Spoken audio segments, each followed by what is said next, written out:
Good afternoon. हम start कर रहे हैं एसआरए की सेकंड क्लास।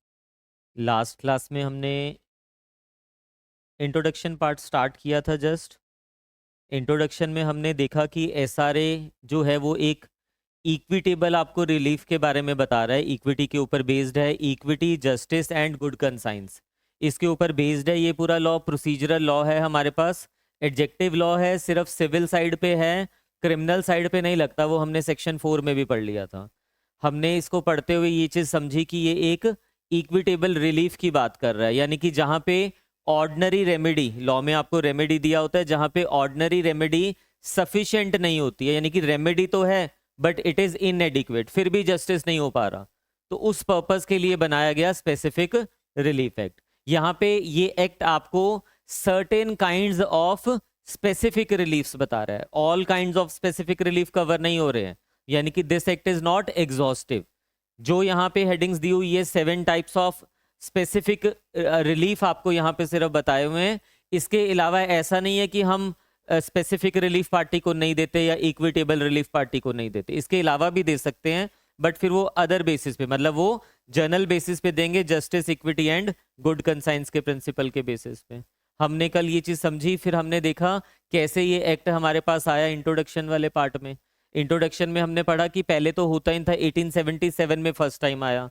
कैसे हम उसको लेके आए? एक तो न्यूयॉर्क सिविल कोड के ऊपर ड्राफ्ट है, बेस्ड है इसका ड्राफ्ट जो था। सेकंड, जो इंग्लिश में इक्विटी कोर्ट्स हुआ करती थी, चांसलर्स कोर्ट्स हुआ करती थी, वहां से सारे हमने प्रेसिडेंट्स उठाए, रूल्स उठाए। तो अब उसके बेसिस पे हमने 1877 में एसआरए बना दिया। अब इसमें टाइम एंड अगेन इंटरप्रिटेशन जब जजेस ने किया तो हमने ये चीज देखी कि यहाँ पे जो प्रोविजंस दी हुई है ये भी क्या है? डिफेक्टिव है। यहाँ पे भी लेक्यूना है, इसको हमें ठीक करना पड़ेगा। अब ठीक करने की बात चल रही थी बट एकदम से तो नहीं होती चीजें। तो इसके लिए जब हमें इंडिपेंडेंस मिली तो फिर ये एक प्रपोजल भी लाया गया, लॉ कमीशन को बोला गया कि आप इसके ऊपर एक रिपोर्ट सबमिट करो। लॉ कमीशन ने 9th रिपोर्ट में, याद रखना है हमेशा प्रीलिम्स में पूछा जा चुका है ये, 9th रिपोर्ट में अपनी जो रिपोर्ट सबमिट किया उसके बेसिस पे 1963 एसआरए आज हमारे पास है। फर्स्ट ऑफ मार्च 1964 में ये केम इनटू फोर्स आई। कल हमने सारा पढ़ लिया था। अब हमें क्या करना है, वेरी इंपॉर्टेंट, पूरे एक्ट में हमें क्या चीज पढ़नी है? स्पेसिफिक रिलीफ्स पढ़ने हैं। यहाँ पे हमने पढ़ा ना कि ये एक्ट हमें क्या बता रहा है? Certain kinds of specific relief. तो कौन कौन से स्पेसिफिक रिलीफ यहाँ पे कवर हो रहे हैं? जितने भी स्पेसिफिक रिलीफ है ना, आप सब में देखोगे ये ऑर्डिनरी रेमेडी नहीं है, ये इक्विटेबल रेमेडी है। यानी कि जब ऑर्डिनरी रेमेडी यानी कि मॉनेटरी वाला कंपनसेशन क्या होता है? इनएडिक्वेट होता है, तब ये वाला इनटू पिक्चर आता होता है। तो 7 टाइप्स तो इसने कवर कर दिया, हालांकि इसके अलावा भी हो सकती है इक्विटेबल रेमेडी। तो आज की क्लास में हमें ये स्टार्ट करना है आगे का टॉपिक, बट इसको स्टार्ट करने से पहले हम क्या कर सकते हैं, जो कल लिखा था ना इंट्रोडक्शन वाला पार्ट, उस नहीं लिखा नहीं था ना कल, उसको लिख लेते हैं। जो कल समझा था उसको लिख लेते हैं, फिर हम नए टॉपिक पे आएंगे, स्पेसिफिक रिलीफ कौन कौन से होते हैं। ठीक है, लिख लीजिए पहले।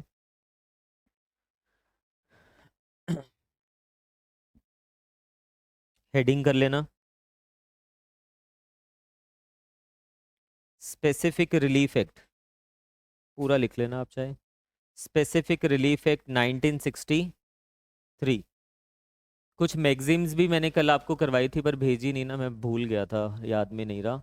तो आज मैं भिजवाता हूँ क्लास के बाद, इसी क्लास के बाद ही मुझे याद दिला देना, और अभी करवाता हूँ आपको व्हाट्सएप। वो सारी मैगजीन भी नोट कर लेना कहीं पे, चाहे इंट्रोडक्शन के बाद कर लेना उसको नोट, वो फर्क नहीं पड़ता, बट नोट कर लेना।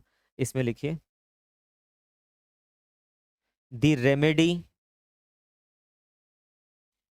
ऑफ स्पेसिफिक परफॉर्मेंस या रिलीफ लिखिए, remedy of specific relief is equitable remedy. Equitable remedy, SRA is a kind of, SRA is a kind of procedural law, oblique करके लिख लेना, एडजेक्टिव लॉ। सब्सटैंटिव लॉ नहीं है ना ये हमारे पास, ये कौन सा लॉ है? प्रोसीजरल लॉ है। फुल स्टॉप करके लिखिए, specific reliefs, specific reliefs to be granted, to be granted only for enforcing individual civil rights, individual civil rights and not for enforcing penal laws, not for enforcing penal laws। कहाँ लिखी है ये चीज? Section 4 of SRA में लिखी हुई है, individual civil rights के लिए, नॉट फॉर पीनल। इसमें लिखिए meaning of specific relief, meaning of specific relief. जो कल की क्लास में हमने किया था इंट्रोडक्शन वाला पार्ट, उसको राइटिंग वाला पार्ट हमने स्टार्ट किया है, सिर्फ इतना सा लिखा है अभी, उसके आगे हम लिख रहे हैं मीनिंग ऑफ स्पेसिफिक रिलीफ। इसमें लिखिए, specific relief is the remedy which aims at the exact fulfillment of an obligation, exact fulfilment of obligation को अंडरलाइन कर लेना, और द स्पेसिफिक परफॉर्मेंस ऑफ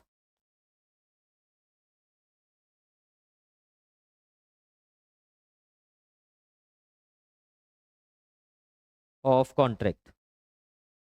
तो स्पेसिफिक रिलीफ का मतलब होता है एग्जैक्टली मतलब पैसे से काम नहीं चलेगा, क्योंकि वहां पे जस्टिस नहीं हो पाएगा, हमें उससे ऊपर कुछ चाहिए, एडिक्वेट रेमेडी चाहिए, यानी कि एग्जैक्ट जो आपने प्रॉमिस किया था उसको एज इट इज फुलफिल कीजिए। नोट में लिखना,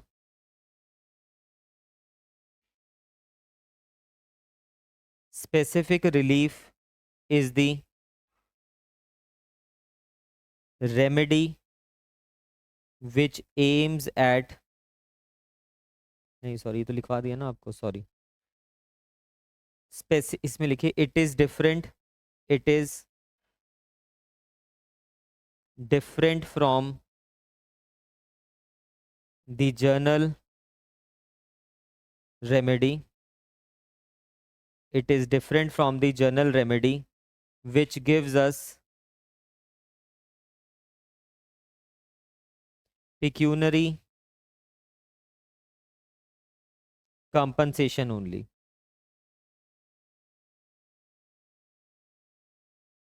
ठीक है, तो ये जनरल रेमेडी से डिफरेंट है, क्योंकि वहां पे तो हमें सिर्फ पेक्यूनरी कंपनसेशन मिलते हैं, यहाँ पे हम कह रहे हैं exact fulfilment of obligation.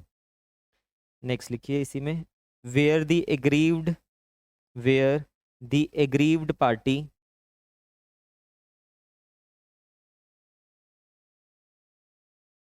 can be adequately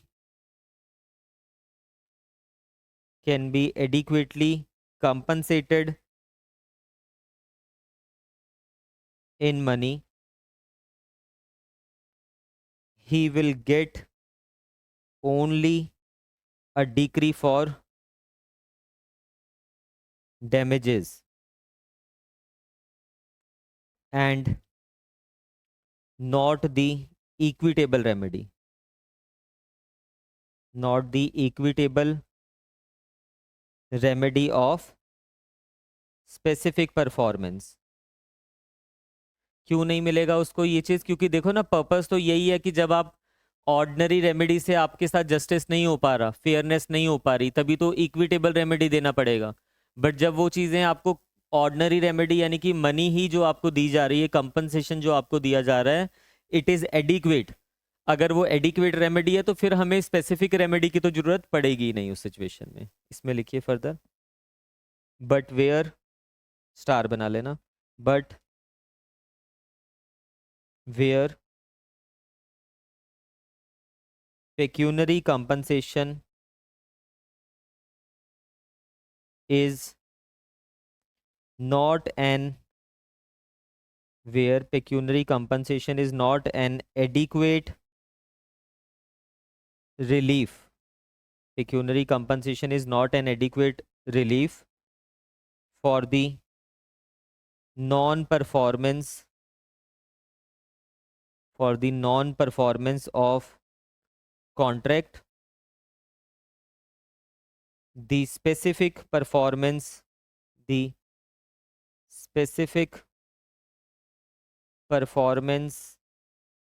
may be granted. तो याद रख लेना, स्पेसिफिक परफॉर्मेंस या स्पेसिफिक रिलीफ हमें तभी देना है जब जो ऑर्डिनरी रेमेडी है वो एडिक्वेट नहीं है। इसमें लिखिए further, earlier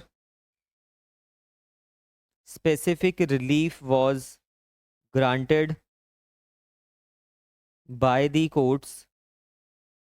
Earlier specific relief was granted by the courts of equity in England, by the courts of equity in England, where there was no common law relief, or the relief granted by the common law courts was inadequate. तो starting में तो यही था ना, equity courts of England ही सिर्फ हमें ये relief दे रही थी, तो फिर हम 1877 वाला वो एक्ट लेके आते हैं। इसमें लिखिए, so we can conclude that there can be two types of reliefs. दो तरह के रिलीफ्स होते हैं। पहला कंपनसेटरी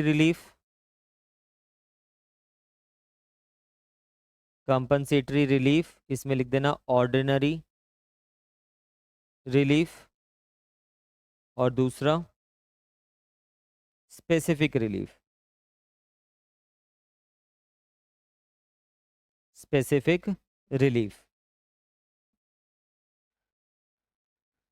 नोट में लिखना, specific reliefs are granted only when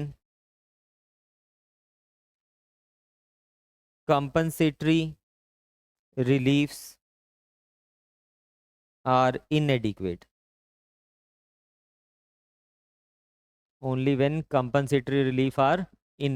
तभी इसको ग्रांट हमें करना पड़ेगा। हमारे पास जो इंडिया में एक्ट आए, फर्स्ट एक्ट कौन सा था? फर्स्ट एक्ट हमारे पास आया SRA 1870, स्पेसिफिक रिलीफ एक्ट 1877। इसके बाद हमारे पास आता है SRA 1963।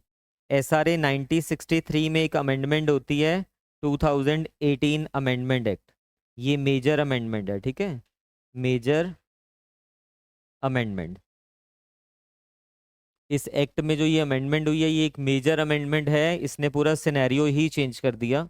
अभी पढ़ेंगे कैसे कैसे चेंज हुआ, बट फिर भी आप लिखिए कि रिक्वायरमेंट की क्या थी, इसकी क्या ऑब्जेक्ट था इस अमेंडमेंट को लाने का। वैसे मैंने आपको बताया था ना, 100 साल में तो पूरी सिचुएशन ही चेंज हो गई है ना हमारे पास। जितने भी आप लीजिए 1963 से लेके 2018 कितने ईयर्स हुए? Approximately 60-70 years. 60 ईयर्स में तो बहुत चीज़ें चेंज हो जाती हैं।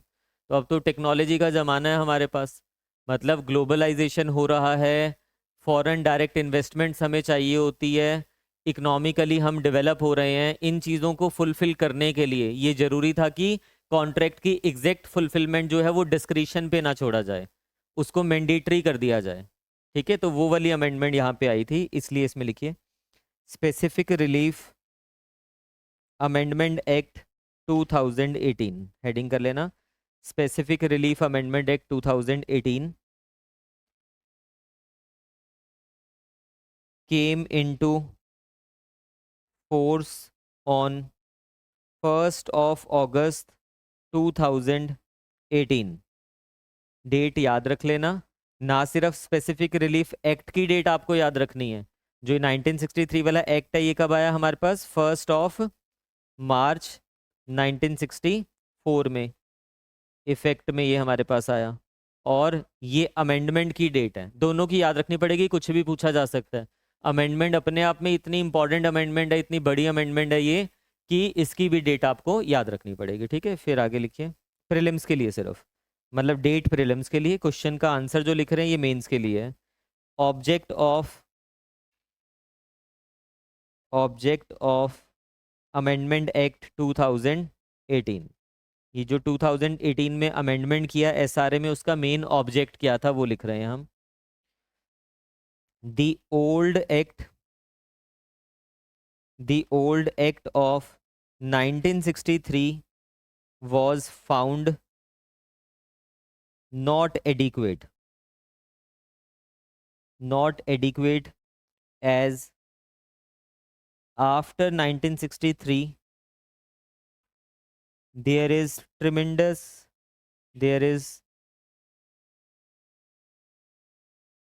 tremendous economic development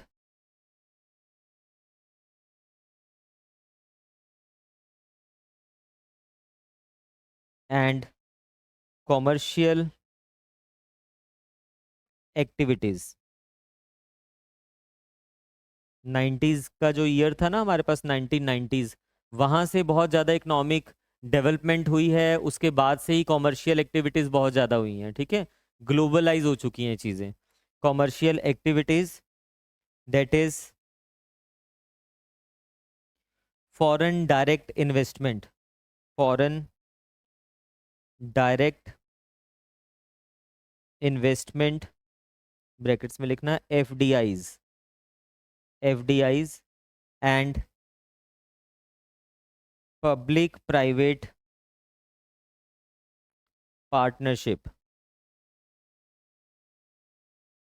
पीपीपी कहते हैं इसको, public private partnership and FDIs, these required some more protection, these requires some more protection। किस चीज़ की? कॉन्ट्रैक्ट की, परफॉर्मेंस वगैरह की। आप पैसा देके ही हर चीज़ को कंपनसेट नहीं कर सकते हो, क्योंकि देखो ना, कोई बिजनेस सेटल कर रहा है अपना, तो बिजनेस में आज की डेट में गुडविल बहुत इंपॉर्टेंट होती है। ये थोड़ा ना कि आपने बस देर सवेर उस प्रोजेक्ट को कंप्लीट कर दिया, आपने जो आगे अपने कस्टमर से कमिटमेंट किया उसको टाइमली देना बहुत इंपॉर्टेंट होता है। जब आप ये चीज़ें नहीं करोगे तो आपकी गुडविल ही नहीं रहेगी, मतलब वो लॉन्ग टर्म में आपको इफेक्ट करेगी। तो आज की डेट में जितने भी बड़े बड़ी चीज़ें मतलब बड़ी बड़ी जो कंपनीज होती है, उनकी प्रायोरिटी यही रहती है कि हम सर्विसेज में कहीं लैक ना कर जाएं। तो सर्विसेज कई बार वो आउटसोर्स कर रहे होते हैं, यानी कि किसी और से कॉन्ट्रैक्ट किया हुआ है, उस वो हमें परफॉर्म करेगा तब हम आगे कर पाएंगे।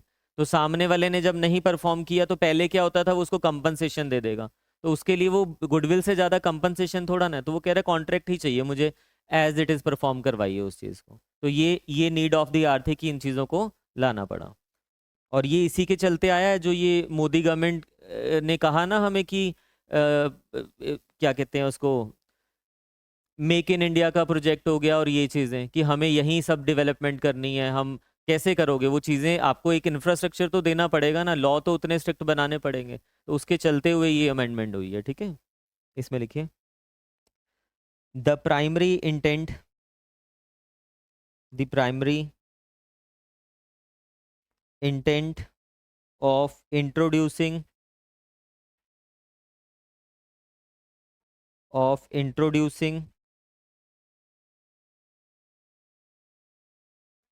SRA amendment is to,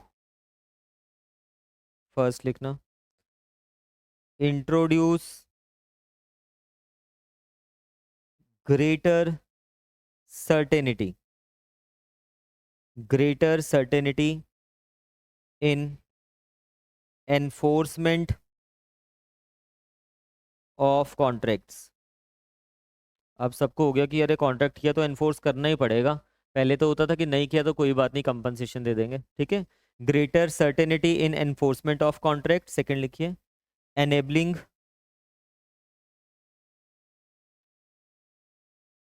faster and easier enforcement of contracts. सिर्फ ये नहीं है, अब यहाँ पे ये मत सोचना 2018 अमेंडमेंट में सिर्फ एक चीज कर दिया। आपको ये चीज तो बताया कि पहले होता था कि डिस्क्रिशन होती थी कोर्ट की, मे और may not grant specific performance of contract. अब मैंडेटरी हो गया। तो आपको ये तो पता ही है कि जब कोर्ट में केस चलता है वो तो 5-5 साल चलता रहता है।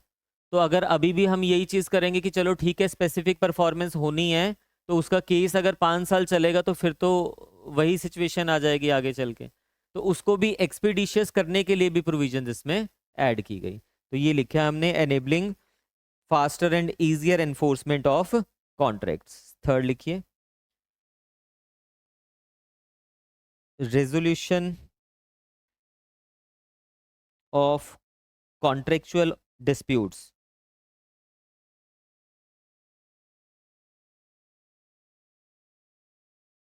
डिस्प्यूट्स ये इसके ऑब्जेक्ट्स थे।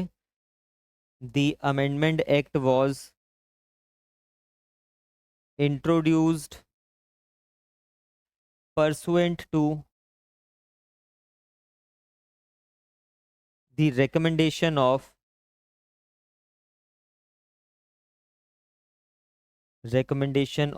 वेरी इंपॉर्टेंट, प्रीलिम्स के लिए भी याद रखना और ये लिखना भी है वहां पे, एक्सपर्ट्स कमिटीज रिपोर्ट।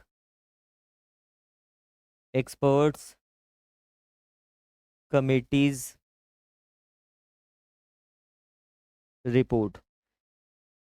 अलग अलग कमेटी बनाई जाती है ना किसी चीज़ के ऊपर अपनी रिपोर्ट देने के लिए। जैसे जब आप कॉन्स्टिट्यूशन पढ़ते होते हो तो वहाँ पे कॉन्स्टिट्यूशनल कमेटी बनाई गई उसको ड्राफ्ट करने के लिए। फिर हम पढ़ते हैं आगे ड्यूटीज़ वगैरह में जाते हैं, बलवंत राय मेहता कमेटी, तो स्वर्ण सिंह कमेटी, तो बहुत सारी कमेटीज फॉर्म की जाती है। तो इस कमेटी ने रेकमेंड किया, एक्सपर्ट्स कमेटी, ठीक है।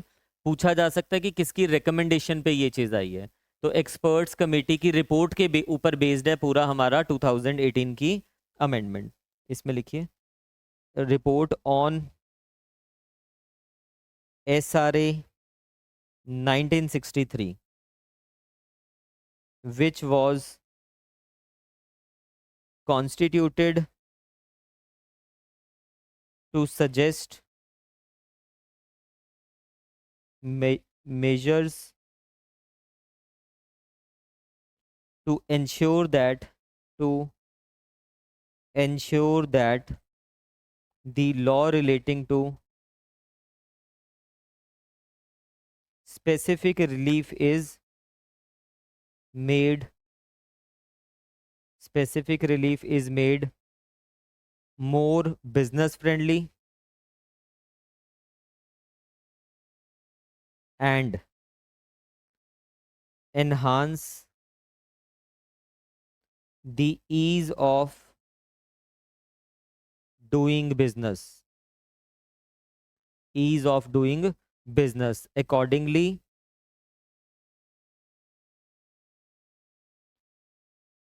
SRA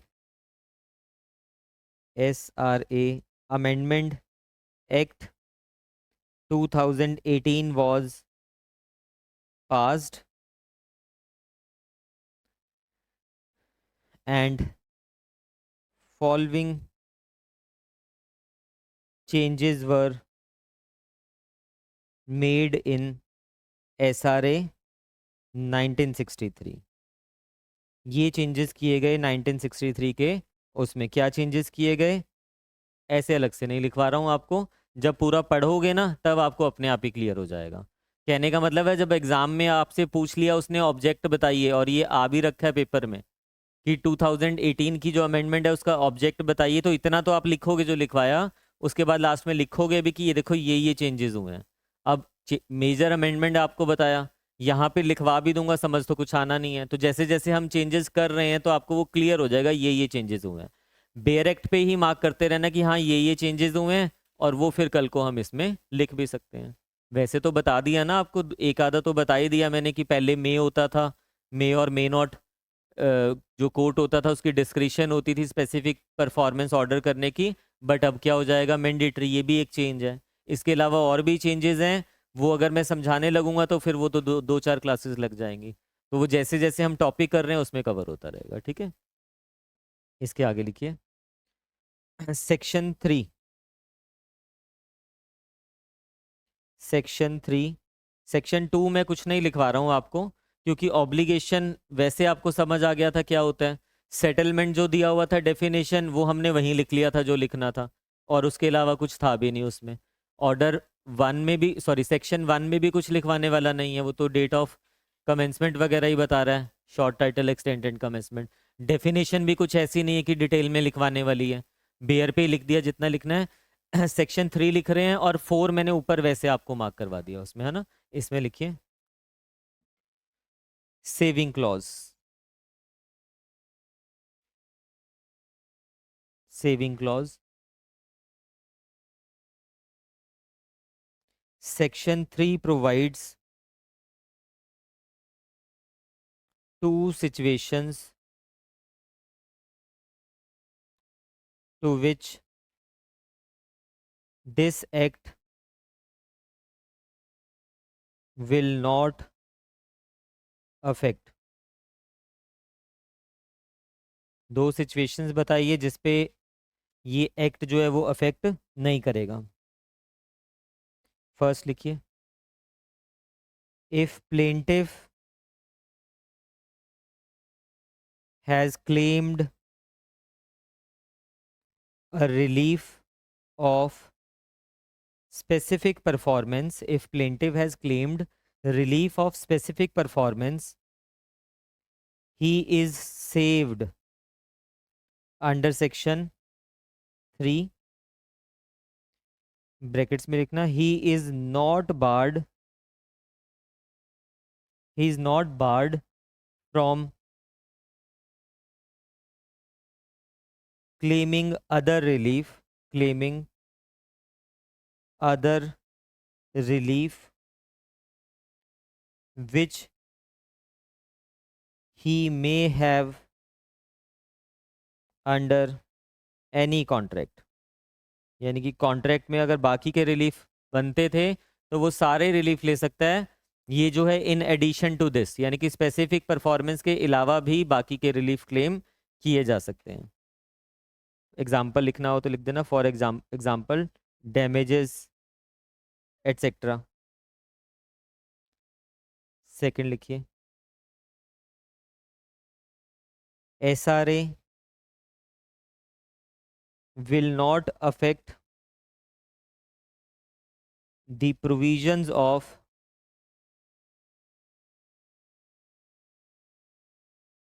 Indian registration act 1908। पूरा लिख लेना आप, ठीक है। Indian registration act 1908, that is the provisions of Indian registration act will supersede the SRA।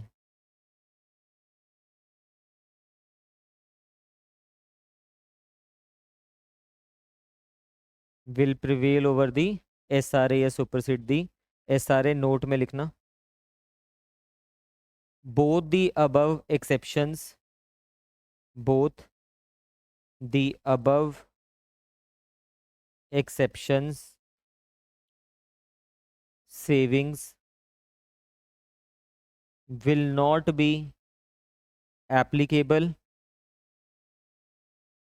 if it is provided such in any part of SRA। तब नहीं लगेगी अगर SRA में स्पेसिफिकली आगे चल के कुछ लिखा हुआ है। अगर SRA में स्पेसिफिकली लिख देता है ना कि ये जो प्रोविजन है इस पे रजिस्ट्रेशन एक्ट नहीं अफेक्ट करेगा, तब फिर SRA विल प्रिवेल। लिख दिया स्पेसिफिकली, नहीं लिखा हुआ तो फिर तो वो दो एक्सेप्शन ही रहने वाली है, मतलब वो जैसे लिखवाई है वैसे ही रहेगी, ठीक है। क्लियर हो गया यहाँ तक? अब नेक्स्ट टॉपिक हम स्टार्ट कर रहे हैं। यहाँ से बेसिकली अब जो अब करने लगे ना, यहाँ से आपका SRA स्टार्ट हो रहा है। जो अभी तक आपको मैंने बताया ये सिर्फ एक इंट्रोडक्शन वाला पार्ट था, लिखवा दिया थोड़ा सा आपको। ये बहुत इंपॉर्टेंट टॉपिक है आगे का, स्पेसिफिक रिलीफ। हमने बोला कि ये जो एक्ट है ये certain kind of specific relief आपको प्रोवाइड कर रहा है। कौन कौन से स्पेसिफिक रिलीफ? कल मैंने आपको लिस्ट एक बारी कंटेंट में से दिखा दिया था। उसमें से सबसे पहला जो स्पेसिफिक रिलीफ है वो क्या है? Recovering possession of property. मैंने सपोज करो ना, मेरे पास एक घर है, मैं नहीं बेचना चाहता, मेरी एंसेस्ट्रल प्रॉपर्टी है, मेरा बचपन वहां पे बीता है, तो मेरी यादें उस घर से जुड़ी हुई है ना। मैंने वो रेंट पे दिया किसी को और वो अब उसको खाली नहीं कर रहा है, उसका पोजेशन ही मुझे नहीं दे रहा है वापस।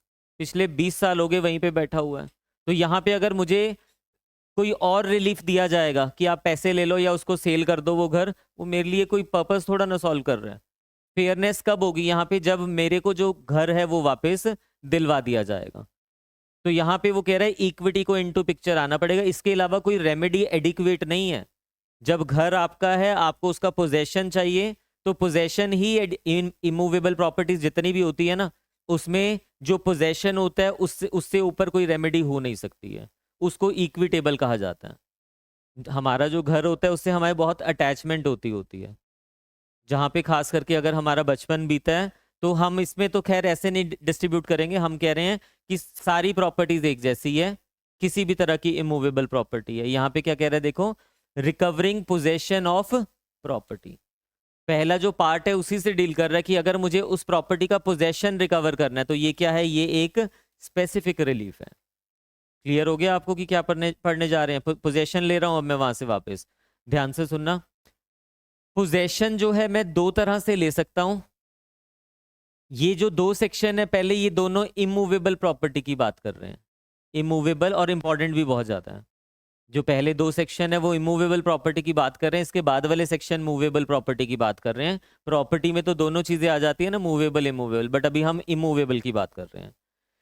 पोजेशन मैं किसी से दो तरह से ले सकता हूं, या तो on the basis of title, जो ये फर्स्ट सेक्शन है ना हमारे पास, ये कह रहा है कि when a person is entitled. यहां पे सिर्फ कह रहा है कि पर्सन एंटाइटल्ड मतलब on the basis of title ले सकता है वो।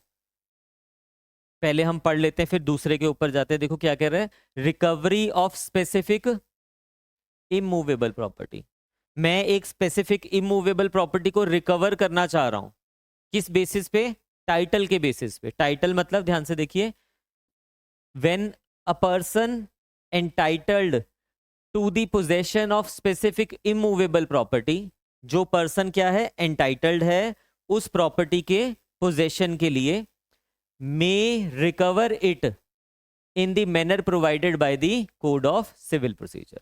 कोड ऑफ सिविल प्रोसीजर में एक ही मैनर दिया हुआ है, यानी कि आप सूट फाइल कर सकते हो, आप सिविल सूट फाइल कर सकते हो रिकवरी ऑफ पोजेशन के लिए। आप याद कीजिए जब हम सीपीसी पढ़ रहे थे, हमने ये बोला ना कि मैं पोजेशन रिकवर करूंगा, मीन प्रॉफिट्स रिकवर करूंगा। तो पोजेशन के लिए मैं क्या फाइल कर रहा था? सूट फाइल कर रहा था। तो कहता है जब भी आपका जो पोजेशन है it is based on title. Title मतलब व्हेन यू आर एंटाइटल्ड। तो पूरा सेक्शन जो है एक ही, इस जिसको मैंने सर्कल बना दिया, इसी के ऊपर बेस्ड है। यानी कि अगर मेरे को इसका मीनिंग क्लियर होगा तो मैं बिल्कुल क्लियर हो जाऊंगा इस सेक्शन के ऊपर। एंटाइटल्ड का मतलब ये नहीं है कि वो ओनर होना जरूरी है प्रॉपर्टी का, वेरी इंपॉर्टेंट। कई बार हम इसको कंफ्यूज कर लेते हैं कि अगर मैं ओनर हूं प्रॉपर्टी का, only then I am entitled. ऐसा नहीं है, owner is also entitled. But suppose मैंने अपनी प्रॉपर्टी मॉर्गेज की हुई है, या मैंने अपनी प्रॉपर्टी लीज पे दी हुई है, अब वो लेसी जो है 5 साल के लिए मैंने लीज कर दिया, तो वो एंटाइटल्ड है उस प्रॉपर्टी के लिए। अब ये प्रॉपर्टी मैंने लीज पे लिया हुआ है जहां पे आप बैठ के पढ़ रहे हो, तो इस प्रॉपर्टी के लिए एंटाइटल्ड कौन है? फॉर द टाइम बिंग मैं एंटाइटल्ड हूं। एंटाइटल्ड का मतलब होता है a person who is having a better title. Better title मतलब जो पोजेशन रिकवर उसका कर सकता है। ओनरशिप से कंफ्यूज नहीं करना। इट मीन्स कि ओनरशिप भी एंटाइटल्ड। कई बार क्या होता है, मैं इस प्रॉपर्टी का ओनर हूं सपोज, और ये प्रॉपर्टी मेरे ही पास है, तो आई एम एंटाइटल्ड। मैं इस प्रॉपर्टी का ओनर हूं, मैंने किसी को रेंट पे दिया था, कितने टाइम के लिए? 1 साल के लिए। अब 1 साल तक तो मैं एंटाइटल्ड नहीं हूं, भले ही मैं ओनर क्यों नहीं हूं प्रॉपर्टी का। जैसे ही रेंट का पीरियड खत्म होगा और वो खाली नहीं कर रहा है, तो वो पर्सन कौन से पोजेशन में आ जाएगा? रॉन्गफुल पोजेशन में। तो now I am entitled because I am the owner of the property. But उससे पहले एंटाइटल्ड कौन था? वो टेनेंट एंटाइटल्ड था। तो एंटाइटलमेंट होती है who is having a person having better title, a person having better title. लिख लेना बेयर के ऊपर। बेटर टाइटल मतलब जिसके जो एंटाइटल्ड है, जरूरी नहीं है हर बारी ओनर होगा। एक तो यहाँ कंफ्यूजन होती है बच्चों को, हमें लगता है कि यहाँ पे सिर्फ ओनर ही क्लेम कर सकता है। नहीं, ऐसा नहीं है। ठीक है, ओनर भी क्लेम कर सकता है यहाँ पे, बट ओनरशिप हम नहीं देखते हैं, हम यहाँ पे एंटाइटलशिप देखते हैं। लिखते हुए इसको फिर डिटेल में देखेंगे क्या होती है टाइटल। ऐसे मैंने आपको बता दिया, एग्जाम्पल समझा दिए थोड़े से। तो अब कोई भी पर्सन अगर एंटाइटल्ड फॉर दी प्रॉपर्टी है, मैंने ये बिल्डिंग लीज पे ली हुई है, ये बिल्डिंग मेरे पास इसका पोजेशन है, आई am having the better title right now for the purpose of possession बात कर रहा हूँ। मैं सेल तो इसको नहीं कर सकता, उस पर्पज इसके लिए मेरे पास एंटाइटल्ड नहीं है, मतलब एंटाइटलमेंट नहीं है मेरे पास। एंटाइटलमेंट किस चीज के लिए? सिर्फ इसके पोजेशन के लिए। तो मेरे पास बेटर टाइटल है। अगर इस प्रॉपर्टी का पोजेशन किसी और के पास जाता है तो मैं उससे रिकवर कर सकता हूं उस पीरियड में, उससे मैं रिकवर कर सकता हूं पीरियड में। कैसे? सिविल सीपीसी में मैं सिविल सूट उसके ऊपर फाइल कर दूंगा। और सिविल सूट जब मैं उसके ऊपर इमूवेबल प्रॉपर्टी की रिकवरी के लिए फाइल कर रहा हूं तो सीपीसी के सेक्शन 9 के अकॉर्डिंगली करना पड़ेगा। सेक्शन 9 में दिया हुआ है सूट्स ऑफ सिविल नेचर। अगर ये सूट ऑफ सिविल नेचर है तो उसके अकॉर्डिंगली मैं उसके ऊपर सूट फाइल कर दूंगा। ये क्लियर हो गया आपको यहां तक? मतलब a person entitled to the possession of specific immovable property may recover it, वो रिकवर कर सकता है in the manner provided by the CPC. और सीपीसी के वहां पे कहा मैनर दिया हुआ है? सेक्शन 9 में दिया हुआ है। बट इसको हम करेंगे रेड विद आर्टिकल 64 एंड 65। किसका? लिमिटेशन एक्ट का। आर्टिकल 64 एंड 65 टाइटल के बेसिस पे जब आपको पोजेशन रिकवर करना है, 64 65 में लिखा हुआ है आपके पास लिमिटेशन पीरियड है 12 साल का। आप विद इन 12 ईयर्स उसके ऊपर सूट फाइल कर सकते हो। 12 साल के अंदर सूट फाइल कर दिया, ठीक है, उसके बाद नहीं कर पाओगे। क्यों? क्योंकि लिमिटेशन का पीरियड खत्म हो जाएगा। जैसे मुझे अगर किसी से मनी की रिकवरी करनी होती है तो मनी सूट में कब तक फाइल कर सकता हूँ? रिकवरी ऑफ मनी 3 साल, इंजंक्शन के लिए 3 साल। तो ऐसे ही यहाँ पे हमें क्या दिया हुआ है? इमूवेबल प्रॉपर्टी की रिकवरी के लिए 12 साल। 64 article and 65 article limitation act में लिखा हुआ है। तो ये तो देखो सेक्शन 5 है जो वो एक आपको ऑर्डिनरी रेमेडी बता रहा है। सेक्शन 5 आपको ऑर्डिनरी रेमेडी बता रहा है जो मुझे सीपीसी के अकॉर्डिंगली क्लेम करनी पड़ेगी। बट जो सेक्शन 6 है मेरे पास, which is very very important, इसमें तो कुछ है ही नहीं करवाने वाला, सिंपल तो है। कैसे क्लेम करते हैं वो तो सीपीसी में जब सूट फाइल करना सीख जाएंगे हमें आ जाएगा। तो इंपॉर्टेंट क्या हुआ? ये हुआ, ये आपको एक ऑर्डिनरी रेमेडी के बारे में बताया जा रहा है भले ही वो स्पेसिफिक रिलीफ है बट उसको क्लेम हम ऑर्डिनरी वे से कर रहे हैं। बट ये क्या है? ये एक स्पेशल एंड एक्सपीडिशियस रेमेडी है। स्पेशल एंड एक्सपीडिशियस रेमेडी है, बट दोनों के ग्राउंड्स अलग हैं।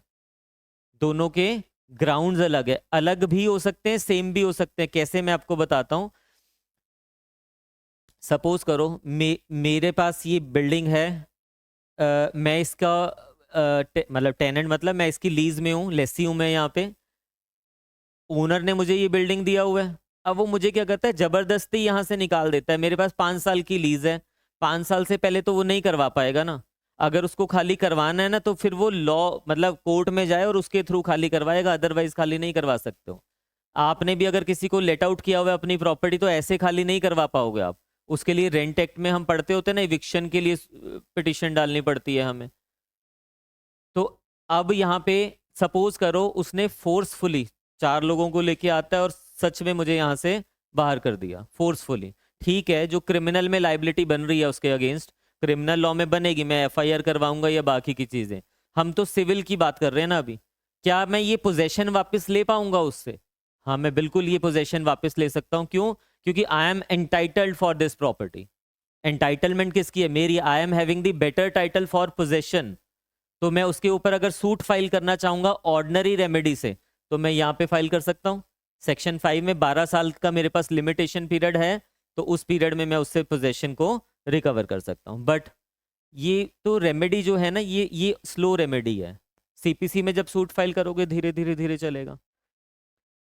उसी का कॉरेस्पॉन्डिंग आपको क्या दिया हुआ है, एक्सपीडिशियस रेमेडी। यहाँ पे आपको स्पेशल रेमेडी क्या कह रहा है, देखिए, suit by person dispossessed of immovable property, suit by a person dispossessed of immovable property. यहां पे बस एक कंडीशन है सेक्शन 6 में, डिस्पोजेशन होना चाहिए। जो मैंने अभी आपको एग्जांपल दिया कि लैंडलॉर्ड आता है और मेरा सामान बाहर कर देता है, तो मैं क्या हुआ, मैं I was in lawful possession of this property और उसने मुझे क्या कर दिया, डिस्पोजेस कर दिया।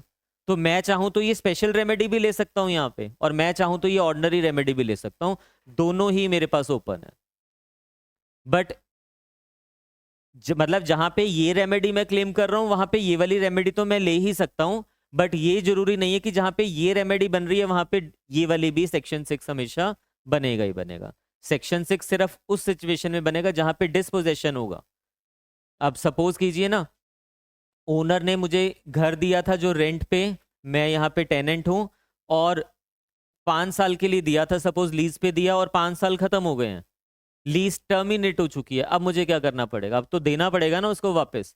अभी भी मैं उसको पोजेशन नहीं दे रहा हूं, तो मैं लॉफुल पोजेशन में नहीं हूं यहाँ पे प्रॉपर्टी के, अनलॉफुल पोजेशन में हूं। वो बार बार कह रहा है मुझे दीजिए पोजेशन, मुझे दीजिए पोजेशन, नहीं दे रहा हूं, तो सेक्शन 6 में तो वो नहीं आ पाएगा। यहाँ पे पहले तो देखो ना, बेटर टाइटल किसके पास है, 5 साल तक तो मेरे पास था, उसके बाद बेटर टाइटल किसका हो जाएगा, ओनर का हो जाएगा। तो जिसके पास बेटर टाइटल है, अगर उसको खाली करवाना है, किससे खाली करवाना है, मुझसे खाली करवाना है ना, पोजेशन वापस लेना है, तो पोजेशन वापस लेने के लिए वो सिर्फ सेक्शन 5 में आ पाएगा। क्यों, क्योंकि मैंने इसको डिस्पोजेस थोड़ा ना किया यहाँ से, उसने तो खुद मुझे अपनी प्रॉपर्टी दी थी ना।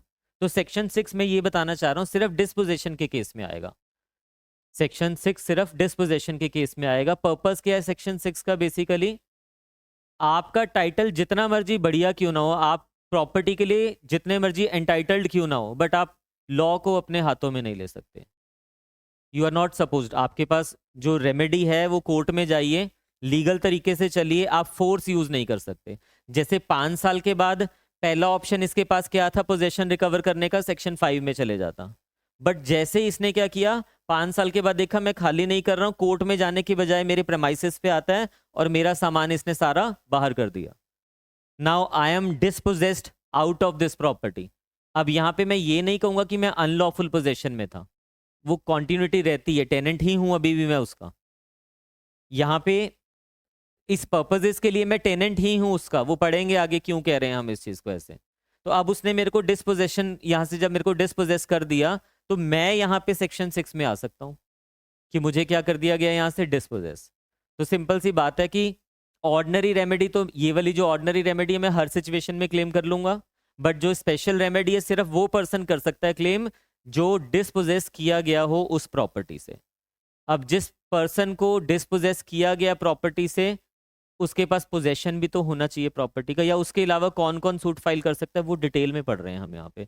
तो थोड़ा सा ना ये टेक्निकल है, सेक्शन 5 बहुत इजी है, सेक्शन 6 थोड़ा सा टेक्निकल है, तो इसको पढ़ते हुए थोड़ा ध्यान दे लेना। जो जो चीज़ें बताऊंगा नहीं क्लियर होगी दोबारा पूछ लेना बेशक। Suit by person dispossessed of immovable property, तो यहाँ पे सिर्फ वही पर्सन अभी सूट लेके आ रहे हैं जिसको डिस्पोजेस किया गया। जहां पे डिस्पोजेशन नहीं है वहां पे सेक्शन 6 एप्लीकेबल नहीं होगा, ठीक है। If any person is dispossessed, dispossess कब होगा, when he is in possession. If any person is dispossessed, ध्यान से देखना, without his consent, without his consent, उसको डिस्पोजेस किया गया बिना उसकी कंसेंट से, तभी ये सेक्शन लगेगा। तो पहला एसेंशियल हो गया डिस्पोजेशन होना चाहिए, और वो डिस्पोजेशन कैसा होना चाहिए, विदाउट हिज कंसेंट। ये घर है एक, मुझे ओनर ने दिया था, कैसे, ये ओनर है, मैं इसमें टेनेंट हूं, रह रहा हूं उसके बीच में। ओनर कहता नहीं, ऐसा घर नहीं लेते,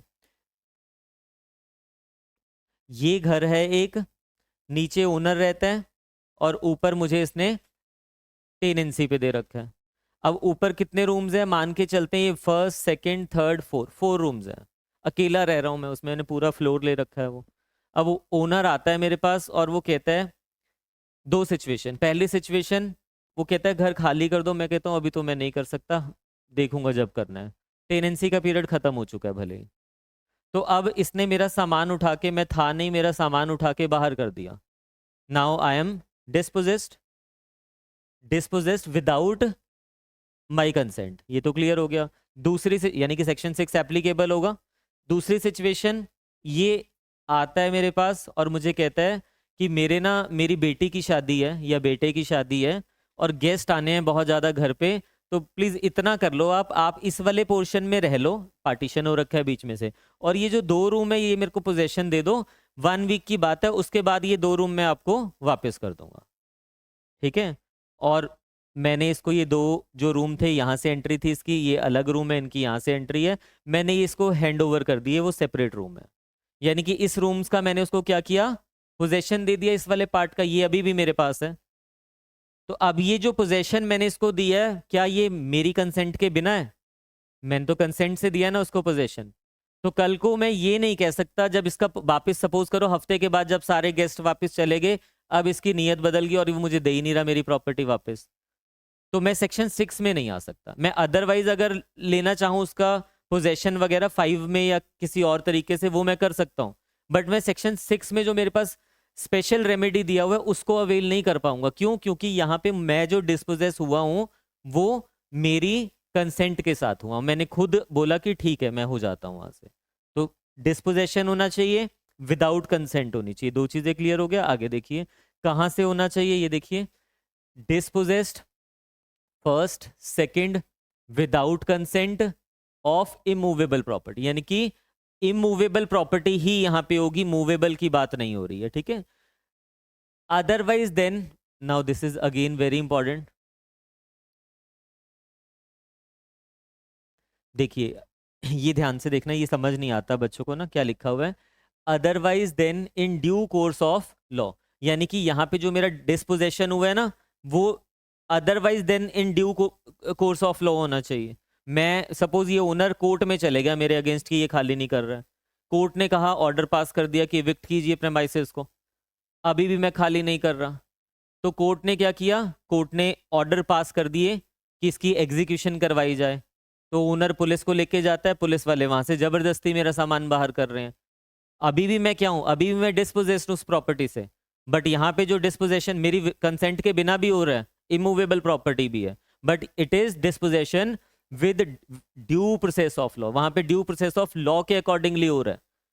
जब विदाउट ड्यू प्रोसेस डिस्पोजेशन होगा तभी यहाँ पे कवर होगा, विद ड्यू प्रोसेस वाला कवर नहीं होगा। ठीक है। आगे देखिए, यहां से ध्यान से देखना, ये 2 पार्ट्स में मैं डिवाइड कर रहा हूं। फर्स्ट पार्ट मैंने आपको ये बता दिया, फर्स्ट पार्ट में हमें ये चीजें समझ आ गई कि डिस्पोजेशन होना चाहिए, इमूवेबल प्रॉपर्टी से डिस्पोजेशन होना चाहिए, मेरी कंसेंट के बिना होना चाहिए, और फोर्थ एसेंशियल क्या बन गया यहाँ पे, otherwise than in due course of law होना चाहिए। ये 4 एसेंशियल फुलफिल होगी तो सेक्शन 6 में मैं सूट फाइल कर सकता हूं। अब देखना ध्यान से, कौन सूट फाइल कर सकता है, यहां तो ये एसेंशियल क्लियर हो गई, अब एसेंशियल हो गई फुलफिल, तो ही पहले तो कौन कौन सूट फाइल कर सकता है, यहां से स्टार्ट हो रहा है। अब हम 3 पर्सन ऐसे पढ़ने वाले हैं जो सूट फाइल कर सकते हैं वहां पे उस सिचुएशन में। पहला क्या लिखा हुआ है उसने, ही, या पहले एक बार इसको पढ़ते हैं, ही और any person through whom he has been in possession or any person claiming through him may by suit recover possession thereof। यानी कि 3 लोगों की बात हो रही है यहाँ पे। पहला उसने मुझे दे दिया situation, first he, second any person through whom he has been in possession, third any person claiming through him, यानी कि ये 3 लोग हैं। कौन कौन से 3 हो गए, मैं इसको पूरे को इरेज करके वापस से कर रहा हूं ताकि आपको कंफ्यूजन ना हो। फर्स्ट हमने यहाँ पे पढ़ा ही, सेकंड हमने पढ़ा any person through whom he has been in possession, और थर्ड हम पढ़ रहे हैं any person claiming through him. ये 3 पर्सन है, ये सेकंड हो जाएगा, ये फर्स्ट हो जाएगा और ये थर्ड हो जाएगा। ये पोजेशन क्लेम कर सकते हैं, यानी कि ये सूट फाइल कर सकते हैं। कौन है ये, अब ध्यान से देखना। पहले में तो कंफ्यूजन होगी नहीं आपको। ही का मतलब कौन हुआ? पर्सन हु इज डिस्पोजेस्ड, यानी कि जिसका डिस्पोजेशन किया गया है वो खुद भी तो सूट फाइल कर ही सकता है ना। और उसके अलावा कौन कौन कर सकते हैं उस पे आने से पहले ना, जो मैं यहां से लेके यहां तक ये ब्रैकेट्स में दिया हुआ है ना, आपको देखोगे अगर आप, through whom he has been in possession और एनी पर्सन, यहां तक अभी अगर आप इसको एक टाइम के लिए स्किप कर दो। क्यों स्किप करवा रहा हूं? अगर आप ध्यान से देखोगे यहाँ पे 2 लिखा हुआ है। अगर अपने बेयर एक्ट में देखोगे ना, यहां से लेके यहां तक की जो ब्रैकेट है उसके ऊपर 2 लिखा हुआ है। इट मींस कि ये जो मैंने मार्क किया है यहां से लेके यहां तक, ये 2018 की अमेंडमेंट से ऐड किया गया। 2018, अगर मैं इसको नहीं पढ़ूंगा, जितना मैंने यहाँ पे मार्क कर दिया एक टाइम के लिए, आप भी इसको अगर नहीं पढ़ोगे तो ये बेयर एक्ट हमारे पास कौन सा खुल गया? जो 2018 से पहले हुआ करता था। तो मैं आपको पहले वाला पहले समझा रहा हूं, उसके बाद फिर इस अमेंडमेंट के ऐड होने से उसके ऊपर क्या इफेक्ट आया वो बताऊंगा। अब देखो, पहले ये होता था ही और any person claiming through him may by suit recover the possession, यानी कि पहले 2 ही यहाँ पे लोग दिए हुए थे, ही और second any person claiming through him. ये है 2018 से बिफोर, यानी कि पहले की सिचुएशन। ही में कोई कंफ्यूजन नहीं है। Any person claiming through him, ये ध्यान से देखना, यहां कंफ्यूजन थी। जो हमारे पास जजमेंट आती है उसमें जो इंटरप्रिटेशन दिया हुआ है उसमें इन्होंने इसको क्लैरिफाई किया कि any person claiming through him में कौन कौन कवर होगा। लाइक लैंडलॉर्ड, मैंने सपोज करो ये एक घर है, ये इसका ओनर है, ओनर ने ये घर किसको दिया? टेनेंट को दिया। टेनेंट ने टेनेंट को किसी ने, मिस्टर सी ने यहां से क्या किया? बाहर कर दिया, घर से डिस्पोजेस कर दिया। तो टेनेंट तो सी के ऊपर केस कर ही सकता है ना।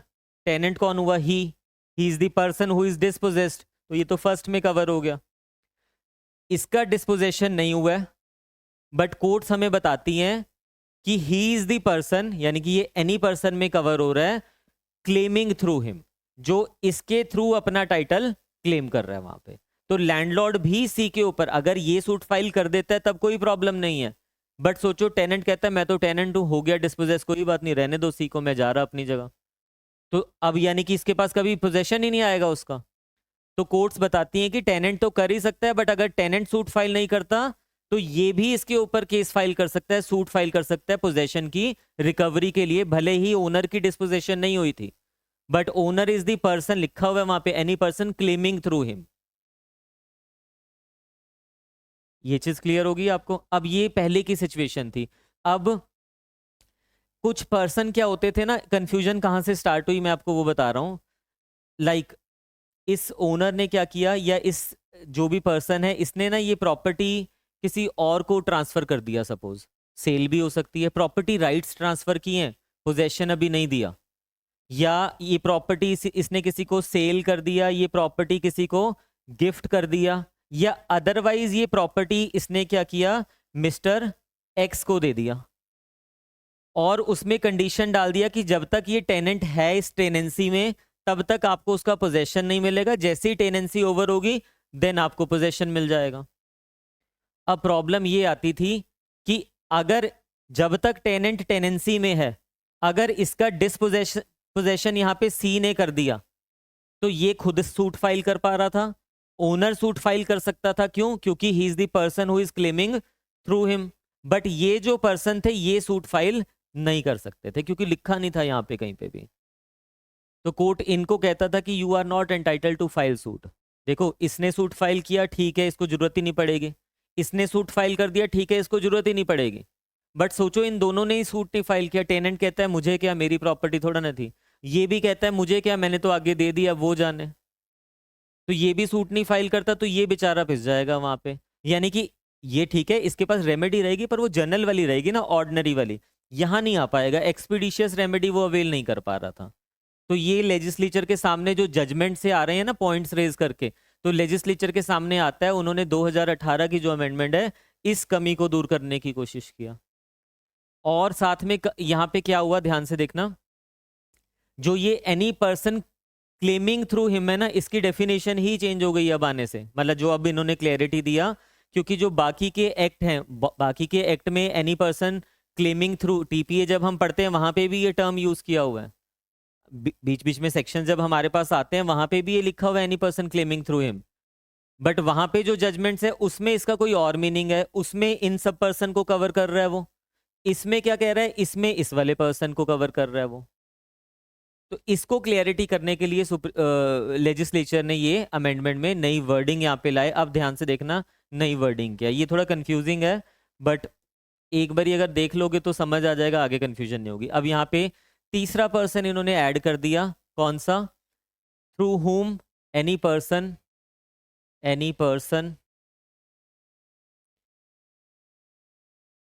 Through whom he has been in possession. अब ये ऐड करने से एक तो जो एम्बिग्युइटी चल रही थी ना कि टीपीए में तो हम कहते हैं ये पर्सन है क्लेमिंग थ्रू हिम, और यहाँ पे हम इंटरप्रिटेशन कर रहे हैं कि ये पर्सन है क्लेमिंग थ्रू हिम, तो पर्सन तो ये होने चाहिए उसमें। तो इन्होंने ये ऐड करने से ये क्लियरिटी हो गई अब हमारे पास। आज की डेट में जो प्रेजेंट सिचुएशन है, any person claiming through him, claiming जो थ्रू हिम है वो चलेंगे सक्सीडिंग में, प्रीडिसेसर नहीं चलेंगे, मतलब प्रीवियस वाले नहीं आएंगे उसमें। सक्सीडिंग मतलब इसके बाद जो आ रहा है। Any person claiming through him का मतलब है वो ये हो जाएंगे पर्सन यहाँ पे, और any person through whom he has been in possession, तो ये जो था पोजेशन में जिसको डिस्पोजेस किया गया, he has been in possession through him, any person through whom he has been in possession. अब जब मैं लिखवाऊंगा इसके एग्जांपल्स के साथ आपको क्लियर करूंगा। अभी के लिए सिंपल याद रखो, 3 लोग यहाँ पे केस फाइल कर सकते हैं। क्रक्स तो हमारे पास ये निकल गया कि ही तो कर ही सकता था, कोई प्रॉब्लम नहीं थी जिसको डिस्पोजेस किया गया।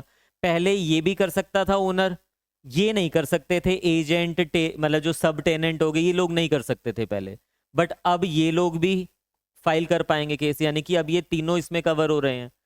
तो यहाँ पे बस हमें इतना याद रखना है, any person claiming through him, यानी कि जिसको डिस्पोजेस किया गया है, any person claiming through him, इस तरह से बता रहा है वो। और इसमें कह रहा है any person through whom he has been in possession, कि ये पर्सन जिससे पोजेशन में आया था उसकी बात कर रहा है।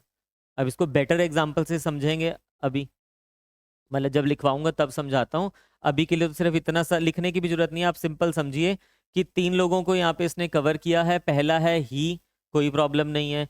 ही मतलब सपोज ये ओनर है, ये टेनेंट है, और ये ओनर है, ये टेनेंट है, इसको लेट आउट किया हुआ था, और ये है पर्सन, इस टेनेंट ने इसको कोई राइट्स दे दी या कुछ भी कह लीजिए। ये थर्ड पर्सन है, थर्ड पर्सन मिस्टर डी आता है यहाँ पे, इसने इसका क्या कर दिया, डिस्पोजेशन कर दिया, इसका सामान उठा के बाहर कर दिया। अब यहाँ पे सूट कौन कौन फाइल कर पाएगा, सबसे पहला राइट तो टी के पास है, यानी कि ही में कवर हो गया। दूसरा, any person through whom he has been in possession, तो ये किसके थ्रू पोजेशन में था, ओनर के थ्रू, तो ओनर भी यहाँ पे क्या कर पाएगा, सूट फाइल कर पाएगा, any person through whom he has been in possession. Third, any person claiming through him, यानी कि इसके थ्रू कोई और क्लेम कर रहा है या किसी और के पास अगर कोई राइट्स वगैरह आ रहे हैं, तो ये थर्ड वाला भी अब यहाँ पे कवर कर दिया। वो पुराना वाला अगर मैं आपको नहीं भी बताता ना कि पहले क्या सिचुएशन थी, तब आपको शायद बहुत इजी भी लगता है और समझ भी आ जाता है, बट जानना जरूरी था कि क्यों ये अमेंडमेंट हमारे पास आई। लिखते हुए लिखवाऊंगा भी कि क्यों ये पास किया गया, वो जो समझाई है कहानी वो लिखवा भी दूंगा, आपको क्लियरिटी रहेगी। अब ये 3 लोग हो गए जो क्या फाइल कर सकते हैं, सूट फाइल कर सकते हैं। किस चीज के लिए सूट फाइल कर रहे हैं, recover possession thereof, notwithstanding any other title that may be set up in such suit, यानी कि जो बाकी के टाइटल है ना, हमें यहाँ पे सेटअप ही नहीं करने हैं, हम प्ली भी नहीं ले सकते कोर्ट में जाके। Not with standing any other title, title के बेसिस पे तो मैं ले नहीं रहा हूं ना यहाँ पे पोजेशन, किस बेसिस पे ले रहा हूँ, डिस्पोजेशन। तो कोर्ट में जाके सिर्फ और सिर्फ एक चीज कहनी है वहां पे कि I am been dispossessed out of the property, मुझे सिर्फ एक ही चीज प्रूव करनी है कोर्ट में, डिस्पोजेशन। वहां पे कैसे मैं एंटाइटल्ड हूं कैसे नहीं हूं वो प्रूव ही नहीं करना, टेनेंट का डिस्पोजेशन हुआ है वहां से, यानी कि किसी पर्सन का डिस्पोजेशन हुआ है, तो मुझे डिस्पोजेशन ही वहां पे प्रूव करना है, बाकी चीजें प्रूव नहीं करनी है। तो यहाँ पे हमारे पास लिखा उसने, not with standing any other title that may be set up in such suit. कोई और टाइटल सेटअप किया जा सकता है? नहीं, वो हमने, it is not in question, सिर्फ डिस्पोजेशन प्रूफ करना है, उसके अलावा कुछ भी नहीं। तो अगर इतने से को अभी हम थोड़ा सा डिवाइड करें पार्ट्स में, तो हमने ये पढ़ा कि जो यहाँ पे सूट है उसको फाइल करने के लिए ये जो स्पेशल रेमेडी है कब क्लेम की जा सकती है? जब 4 एसेंशियल फुलफिल होगी। पहला, प्रॉपर्टी की नेचर इमूवेबल प्रॉपर्टी होनी चाहिए। दूसरा, उस इमूवेबल प्रॉपर्टी में से किसी को डिस्पोजेस किया गया हो, और डिस्पोजेशन कैसे हो रहा है? Without the consent of the person हो रहा है, और dispossession with otherwise than due course of law होना चाहिए। ये 4 एसेंशियल हो गई। अब अगर ये चारों फुलफिल होती है तो फाइल किया जा सकता है क्या? सूट। किस चीज का सूट फाइल किया जा रहा है? रिकवरी ऑफ पोजेशन, एक्सपीडिशियस है। उस रिकवरी ऑफ पोजेशन के लिए कौन कौन सूट फाइल कर सकता है? वो ये 3 पर्सन हो गए हमारे पास। जो डिस्पोजेशन हुआ है वो पर्सन कर सकता है, through whom he has been in possession, यानी कि ओनर वगैरह वो कर सकता है, और जो तीसरा क्लेमिंग वाले पर्सन है वो कर सकते हैं। कौन कौन आएगा उसके एग्जांपल्स लिखेंगे, लिस्ट बना देंगे उसकी एक, तो उससे आइडिया आपको और अच्छा लग जाएगा। ठीक है, और इस सूट के चलते हुए not with standing any other title, ना तो कोई टाइटल से हमें फर्क पड़ता है, ना ही हमें वहां पे जाके प्रूव करना है। हमें एक ही चीज प्रूव करनी है कि इस पर्सन का डिस्पोजेशन हुआ है। ठीक है, कैसे एंटाइटल्ड है, कैसे, वो उन चीज़ों पे जाना ही नहीं है। टाइटल एंटाइटलमेंट तो हमें 5 में प्रूव करनी पड़ती है कि I am entitled to have the possession of this property, वहां प्रूव करना पड़ेगा। ठीक है, अब ध्यान से सुनना, जो डिस्पोजेशन है इट इज ओनली पॉसिबल कब? जब वो पर्सन क्या होगा? इन पोजेशन होगा। तो अब ये पोजेशन क्या होता है यहाँ पे, ये एक अलग इंपॉर्टेंट टॉपिक हो जाएगा। किस तरह के पोजेशन को, क्या एक्चुअल पोजेशन कवर हो रहा है, कंस्ट्रक्टिव पोजेशन कवर हो रहा है, या ज्यूरिडिकल, यहाँ पे जो जुडिशियल पोजेशन जिसको हम कह देते हैं, या ज्यूरिडिकल पोजेशन कह देते हैं, वो पोजेशन कवर हो रहा है। अब वो क्या होता है उसके ऊपर डिटेल में आते हैं, बट पोजेशन क्या है क्या नहीं वो क्रक्स रहेगा यहाँ पे। किस तरह के लोगों का पोजेशन यहाँ पे कवर होगा? लाइक सपोज ये टेनेंट था, ये आया यहाँ पे मिस्टर डी, इसने इसको यहाँ से डिस्पोजेस कर दिया। अब mister D is in possession, mister E आता है, उसने क्या किया? मिस्टर डी को डिस्पोजेस कर दिया। तो जो मिस्टर डी के पास पोजेशन था वो ज्यूरिडिकल पोजेशन नहीं था। क्यों? क्योंकि वो तो खुद ही ट्रेसपासर है उस प्रॉपर्टी में। काइंड ऑफ जो आपका पोजेशन है वो कैसे ऑब्टेन होना चाहिए? वो लीगल मीन से ऑब्टेन होना चाहिए, उसको कहते हैं लीगल पोजेशन, ज्यूरिडिकल पोजेशन या जुडिशियल पोजेशन। उसको डिटेल में देखेंगे बाद में। आगे देखिए आप, no suit under this section shall be brought. हमने ऊपर पढ़ लिया कि सूट फाइल किया जा सकता है सेक्शन 6 में अगर वो 4 कंडीशन फुलफिल हो जाएगी। कौन कौन फाइल कर सकता है वो भी हमें पता लग गया, बट यहाँ एक्सेप्शन दे रहा है कि सूट नहीं फाइल किया जा सकता इस सेक्शन में। कब नहीं फाइल किया जा सकता? Very important. पहला, after the expiry of 6 months from the date of dispossession. After the expiry of 6 months from the date of dispossession. आज अगर डिस्पोजेशन हुआ है तो लिमिटेशन पीरियड कितना हो गया सूट फाइल करने का? 6 मंथ्स।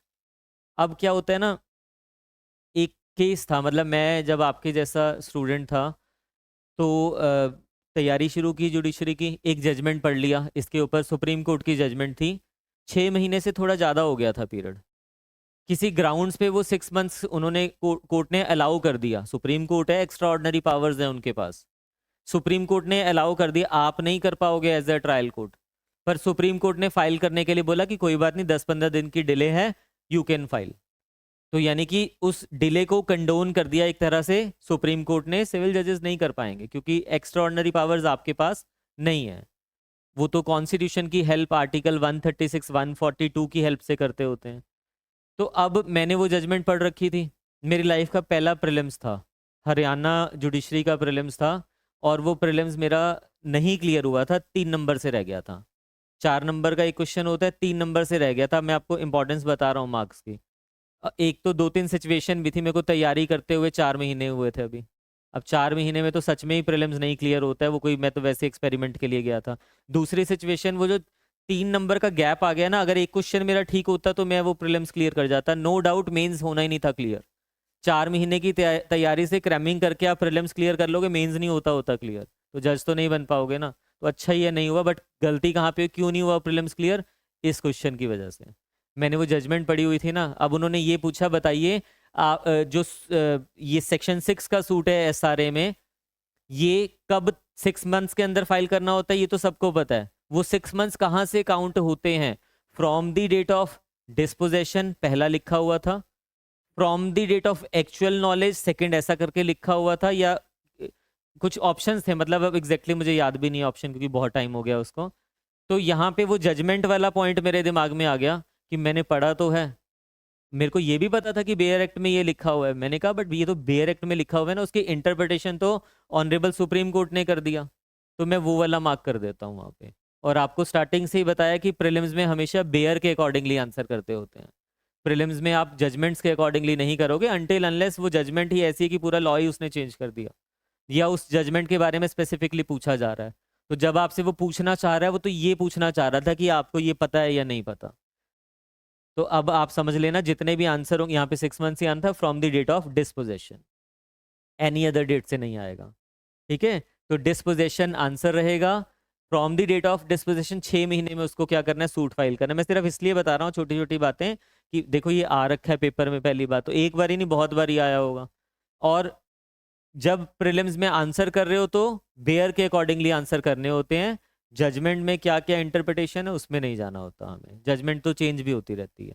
फिर अगेंस्ट दी गवर्नमेंट, यानी कि अगर मेरे को आज डिस्पोजेशन किया गया और मैं 7 मंथ्स के बाद सूट फाइल करने जा रहा हूं, मैं नहीं कर पाऊंगा। अगर मुझे डिस्पोजेस किसने किया, गवर्नमेंट ने किया, तो मैं गवर्नमेंट के अगेंस्ट सेक्शन 7 में नहीं आ सकता, सॉरी सेक्शन 6 में नहीं आ सकता हूं मैं। हाँ ठीक है, मैं एंटाइटल्ड था, गवर्नमेंट ने मुझे डिस्पोजेस कर दिया, मैं सेक्शन 5 में जाऊंगा, ऑर्डिनरी रेमेडी यानी कि सीपीसी के अकॉर्डिंगली तो मैं केस कर पाऊंगा, बट ये जो एक्सपीडिशियस है यहाँ पे इसके अकॉर्डिंगली नहीं आ पाऊंगा। फिर नो अपील शेल, ये प्रीलिम्स के लिए बहुत इंपॉर्टेंट है, ठीक है याद रख लेना, बेयर पे भी लिख लेना। नो अपील शेल लाई, ये सारा ही प्रीलिम्स के लिए वैसे तो इंपॉर्टेंट है, सेक्शन 6 प्रीलिम्स मेंस इंटरव्यू तीनों के लिए इंपॉर्टेंट है। No appeal shall lie from any order decree passed in any suit instituted under this section, nor shall any review of any such order decree be allowed। यानी कि ये जो order pass कर दिया, मैं मेरे को डिस्पोजेस किया गया, मैं कोर्ट में जाता हूँ, सूट फाइल करता हूँ, उसमें डिक्री या ऑर्डर जो भी आया, अब उस सिचुएशन में ना तो इसके अगेंस्ट दूसरी पार्टी अपील में जा सकती है, कोई भी पार्टी इसका अपील नहीं फाइल कर सकता है, ना ही इसके रिव्यू लग सकता है, ना तो अपील है ना ही रिव्यू लग सकता है।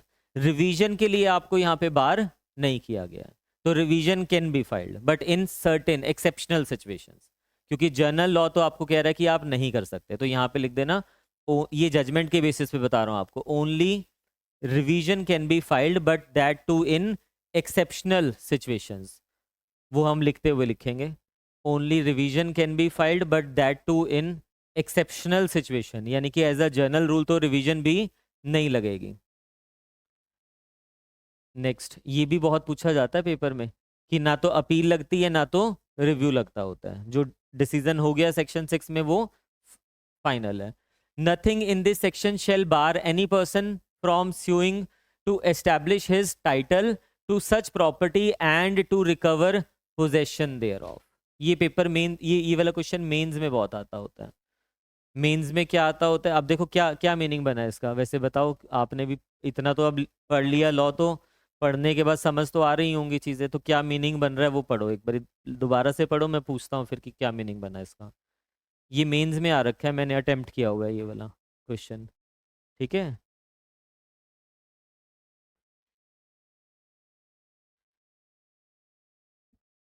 भारती बताइए।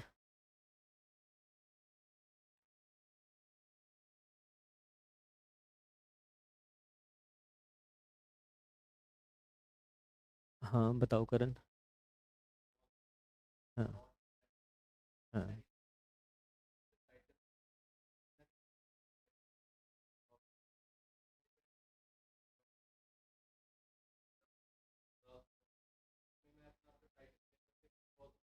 हाँ ठीक है, दोनों ठीक हो, दोनों ने सही आंसर दिया। देखो यहाँ पे वो ये कह रहा है आपको, यहाँ पे मुझे क्या चीज़ प्रूव करनी है कोर्ट में, सिर्फ पोजेशन, और मैं डिस्पोजेस हुआ उस पोजेशन से, यही तो प्रूव करना। इसके अलावा टाइटल वगैरह तो मैं प्रूव ही नहीं कर सकता। तो वो कहता है टाइटल मुझे प्रूव, पोजेशन में दो तरह से रिकवर कर सकता हूँ ना इस सिचुएशन में, चाहे मैं सेक्शन 5 का सूट लाऊं चाहे 6 में ले आऊं। तो मैं 6 में ले आया अगर सूट, तो इसका मतलब ये नहीं है कि मैं 5 में जा ही नहीं सकता। मैं सूट फाइल 5 में भी फाइल कर सकता हूँ। वहां पे मैं जो पोजेशन क्लेम करूंगा on the basis of title करूंगा। टाइटल का मतलब ओनरशिप नहीं है, टाइटल मतलब entitled. On the basis of title मैं वहां पे सूट फाइल करूंगा, और यहां पे मैं कर रहा हूं on the basis of possession. तो ये कह रहा है वो देखो, nothing in this section shall bar any person, इस सेक्शन में किसी पर्सन को बार नहीं किया जा रहा from suing to establish his title, अपना टाइटल एस्टैब्लिश करने के लिए, to such property and to recover possession thereof. Parallel suits नहीं चलते होते हैं, बट वो होता है एक ही चीज के ऊपर। यहाँ पे जो आपने सूट डाला उसमें पैरेलल सूट क्यों नहीं चलते होते हैं? ताकि जो कन्फ्लिक्ट ऑफ वर्डिक्ट ना आए हमारे पास। यहाँ पे कन्फ्लिक्ट का तो क्वेश्चन ही नहीं ना। क्यों? पहले मैं आपको कह रहा हूँ मुझे पोजेशन, सॉरी मुझे हाँ पोजेशन दीजिए प्रॉपर्टी का, क्योंकि मुझे डिस्पोजेस कर दिया गया। वहां पे टाइटल तो मैं लेके नहीं आ रहा ना। दूसरे में मैं पोजेशन मांग रहा हूँ, किस बेसिस पे? दूसरे में मैं टाइटल के बेसिस पे पोजेशन मांग रहा हूँ। दोनों में अलग अलग चीजें प्रूव हो रही हैं। तो ऐसी सिचुएशन में रेस जुडिकाटा या रेस सबजुडाइज नहीं लगता होता। वो जब पढ़ोगे आपको क्लियर हो जाएगी चीजें। तो यहाँ क्लेम करने होते हैं एक ही बारी में सारे, बट यहाँ पे आप ये एक स्पेशल रेमेडी है, उसी के ऊपर बेस्ड है। यहाँ पे आपको अलाउड ही नहीं है कुछ और क्लेम करना। यहाँ पे सिर्फ और सिर्फ आप क्या करो, लिखा था ना ऊपर नॉट विद स्टैंडिंग दैट, कि जो सूट है उसमें सिर्फ और सिर्फ आप क्या पोजेशन ही क्लेम करोगे, टाइटल वगैरह क्लेम ही नहीं कर सकते। तो टाइटल क्लेम करना है तो आप क्या करोगे, उसके लिए अलग से सेक्शन 5 का। टाइटल क्लेम नहीं कर रहे, टाइटल के बेसिस पे पोजेशन क्लेम कर रहे हो। ठीक है? आपको याद है कल हम सीपीसी पढ़ रहे थे? सीपीसी में हमने वो टाइटल, सेम टाइटल पढ़ा ना वहां पे। जब रेज्यूडिकाटा पढ़ते हैं वहां भी पढ़ते हैं वो चीज, सेम पार्टी सेम टाइटल। मैंने कहा वो टाइटल वाली चीज आपको बाद में बताऊंगा कि क्या होता है टाइटल, सेम टाइटल क्या होता है बेसिकली। तो सेम टाइप वहां पे इतना मैंने आपको बताया था कि पहले मैंने उसको क्लेम किया एज एन ओनर, बाद में मैं उसको क्लेम कर रहा हूँ एज अ लेसी। तो यहाँ पे मेरा टाइटल चेंज हो जाएगा कि पहले मैं एज अ ओनर क्लेम कर रहा हूँ, बाद में एज अ लेसी। वो चीजें तो मैं कर सकता हूँ, उस पर रेज्यूडिकाटा नहीं लगता होता है। उस पर वो कंक्लूसिव जो सेक्शन 13 आपको पढ़ाया वो नहीं लगता होता, क्योंकि सेम टाइटल नहीं हुआ ना। वहां पे सेम टाइटल होना जरूरी है। यहाँ पे क्या है, यहाँ पे वो कहता है कि यहाँ मैं मांग रहा हूँ सिर्फ पोजेशन, कि मैं डिस्पोजेस हो गया इस प्रॉपर्टी पे, यानी कि on the basis of possessory title, कि मेरे पास पोजेशन था यहाँ का। और सेक्शन 5 का बेसिस क्या है? टाइटल। वहां पे एंटाइटलमेंट है और यहाँ पे सिर्फ पोजेशन है। ठीक है? तो दोनों में अलग अलग चीजें डिमांड की जा रही है। अभी थोड़ा कम भी समझ आ रहा होगा, जब रेस जुडिकाटा डिटेल में पढ़ोगे ना ये चीजें, उसके बाद आपको इसमें कुछ कंफ्यूजन ही नहीं रहेगी। ये तो बिल्कुल छोटी छोटी सी चीजें हैं। ठीक है? यहाँ तक तो ये पूरा बेयर से अभी हमने रीड किया, इसके ऊपर तो नहीं जाएंगे। पहले इसको और थोड़ा लिख के डिटेल में पढ़ेंगे कि कैसा पोजेशन होना चाहिए या क्या नहीं होना चाहिए। यहाँ तक का क्रक्स क्या हुआ मेरे पास, जब भी मेरे को प्रॉपर्टी से, देखो मेरी प्रॉपर्टी है तो मैं प्रॉपर्टी का पोजेशन वापस लेना चाहता हूँ, यानी कि आज की डेट में मेरे पास उस प्रॉपर्टी का पोजेशन नहीं है। तो मेरे पास दो रास्ते हैं। पहला रास्ता, मैं ऑर्डिनरी सूट डालूं। ऑर्डिनरी सूट जब मैं डालता हूं तो वो सीपीसी में डालूंगा सेक्शन 5 ऑफ एसआरए के अकॉर्डिंगली। और ऑर्डिनरी सूट में मैं सिर्फ और सिर्फ कोर्ट में क्या एस्टेब्लिश करूंगा कि I am having the better title, यानी कि I am entitled to have the possession of this property. Either मेरे पास ओनरशिप है या नहीं है वो फर्क नहीं पड़ेगा, मेरे को सिर्फ एक ही चीज प्रूफ करनी है कि I am entitled to have the possession of this property. वो कैसे? सीपीसी के अकॉर्डिंगली। बट दूसरी सिचुएशन है कि मैं अगर उसको एक्सपीडिशियस करना चाहता हूं चीजों को, ये एक स्पेशल रेमेडी हमें दिया हुआ है, बट ये सिर्फ एक ही सिचुएशन में होगा। यहाँ पे मैं पोजेशन रिकवर कर रहा हूं क्योंकि मुझे वहां से डिस्पोजेस कर दिया गया था। अगर डिस्पोजेशन नहीं है तो सेक्शन 6 नहीं आएगा। डिस्पोजेशन के केस में मैं सेक्शन 6 में भी आ सकता हूं, सेक्शन 5 में भी आ सकता हूं। अदर केसेस में मेरे को अगर पोजेशन वापस चाहिए जहां पे डिस्पोजेशन नहीं है, तो मैं सिर्फ सेक्शन 5 में जा पाऊंगा, 6 में नहीं आऊंगा। तो सेक्शन 6 में मैं कैसे पोजेशन, कंडीशंस क्या है मेरे पास?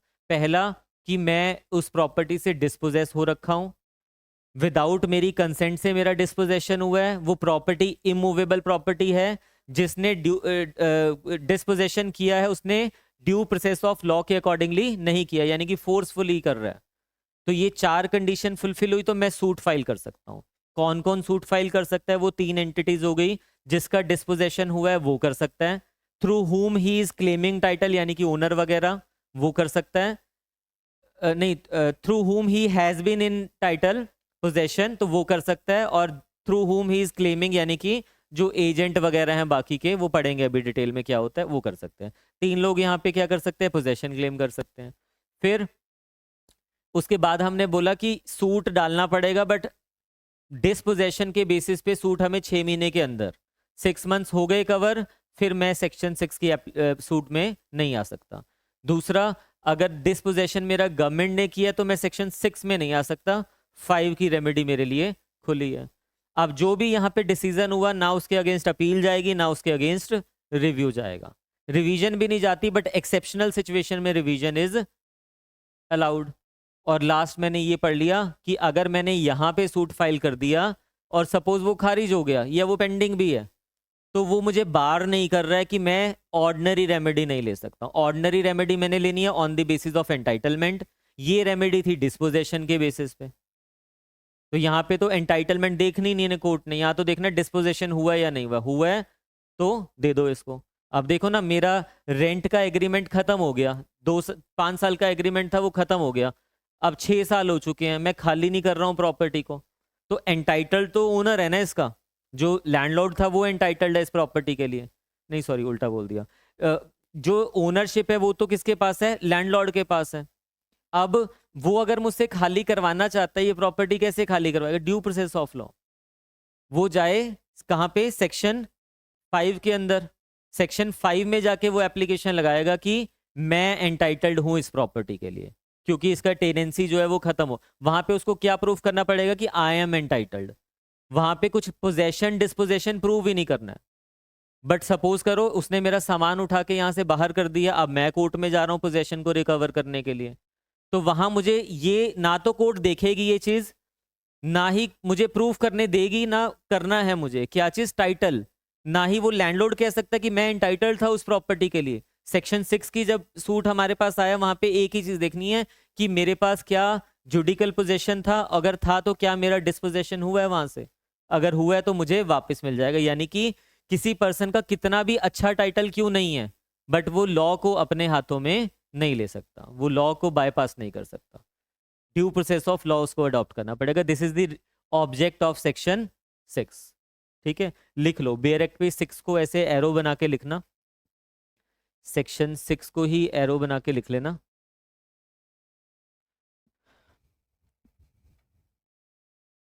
एक तो सेक्शन 5 में ना एंटाइटल्ड को सर्कल सर्कल कर लेना और उस पे लिख देना the thumb rule is that whoever proves a better title, whoever proves a better title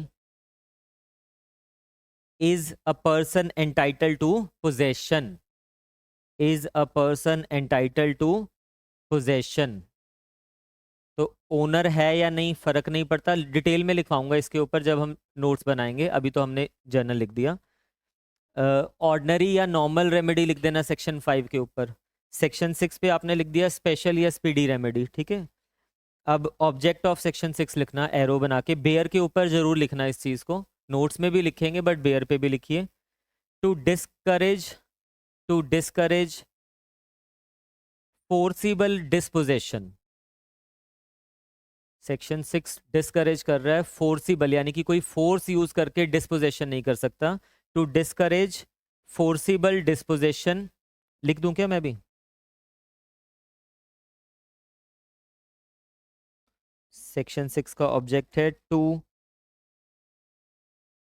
discourage forcible dispossession, comma करके लिखना, नो वन इज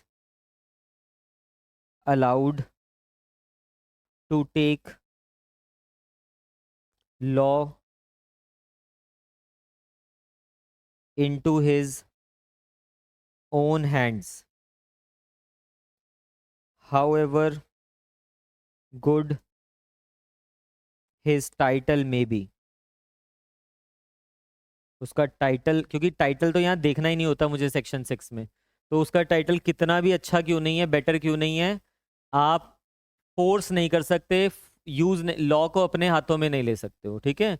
आपको कोर्ट में जाइए, उसके थ्रू रिकवरी करवाइए पोजेशन की, बट ये नहीं कि जबरदस्ती मुझे वहां से डिस्पोजेस करोगे, फोर्स यूज करके मुझे डिस्पोजेस आप नहीं कर सकते। अगर आप कर रहे हो तो यहाँ पे मुझे डिस्पोजेशन हुआ है, मेरे पास जुडिकल पोजेशन था और मेरा डिस्पोजेशन हुआ है, मैं सेक्शन 6 में जाके वापस से पोजेशन की रिकवरी कर सकता हूँ।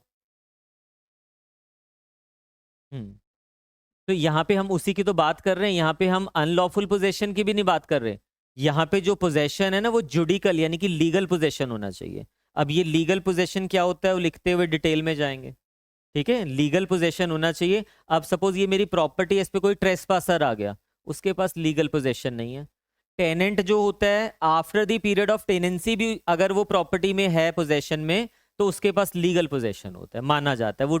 आपको याद होगा जब हम रेंट एक्ट पढ़ रहे थे तभी भी उसको टेनेंट ही कहते होते थे हम, भले ही वो एग्रीमेंट की टर्म खत्म क्यों नहीं हो गई है, ठीक है। क्या कह रहे हो सलोनी? हाँ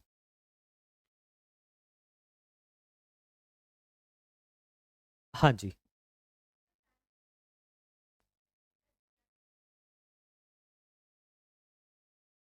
नहीं फिर तो वो इसी में आ जाएगा ना, ही में ही कवर हो जाएगा वो तो। अगर आप देखो, जो मैं समझ गया आपका क्वेश्चन। जो ये सीक्वेंस आपको यहाँ पे 3% दिए हैं ना कि कौन कौन सूट फाइल कर सकता है, इसी में पूछ रहे हो ना आप? हाँ हाँ। देखो वो लैंडलॉर्ड है नहीं है, इसे टाइटल देखना ही नहीं ना हमने सेक्शन 6 के लिए, हमें ये देखना है कि क्या वो पोजेशन में था और क्या उसका डिस्पोजेशन हुआ। हाँ हाँ। हम्म हम्म। हाँ हाँ। अगर 5 में जाएगा पोजेशन, दोनों में पोजेशन ही क्लेम किया जा रहा है। 5 में वो प्रूफ क्या करेगा कोर्ट के सामने कि I am having the better title, I am entitled on the basis of ownership, भी हो सकता है अदरवाइज भी हो सकता है। ओनरशिप डजेंट मीन कि आप ही एंटाइटल्ड हो गए उस प्रॉपर्टी के पोजेशन के लिए। ओनर ने किसी को वो प्रॉपर्टी लीज पे दी है तो lessee is entitled for the possession, ठीक है। तो अगर वो प्रूफ कर लेता है कि आई एम एंटाइटल्ड, सेक्शन 5 में पोजेशन रिकवर करेगा। बट अगर उसका डिस्पोजेशन हुआ है तो ये वाला सूट भी ला सकता है वहां पे वो। नहीं नहीं नहीं नहीं नहीं, अलग अलग, हाँ।